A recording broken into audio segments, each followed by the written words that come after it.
বান্ধবী দেখ জায়গাটা সুন্দর, চল আমরা এখানে ছবি তুলি। চলো একটা ছবি তুলি। কিন্তু ছবি কে তুলে দিবে? এটাও তো কথা। ম্যাডাম, আপনাদের ছবি আমি সুন্দর করে তুলতে পারবো। তাই ঠিক আছে, এই নেন।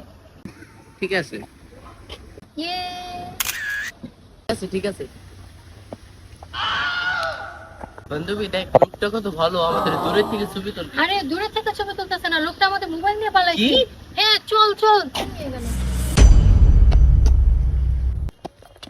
আপনি কি ওনাদের ফোন চুরি করছেন? না, এই দুটোটা ফোন আমার। বলতেছে দুটোটা ফোন ওর, আমি কিভাবে বিশ্বাস করবো ফোনটা আপনাদের? না, দুটো ফোন তো আমাদের। করার জন্য আপনার ফোনের পাসওয়ার্ড দেন। ঠিক। আমরা এখনই পাসওয়ার্ড দিতেছি। আমার ফোনের পাসওয়ার্ড হলো 0182। আর আমার ফোনের পাসওয়ার্ড হলো 0192। এটা খুলছে? ইয়েস। আহা বান্ধবী, এটা কি আমাদের হলো? ফোন নিয়ে গেছে আবারও।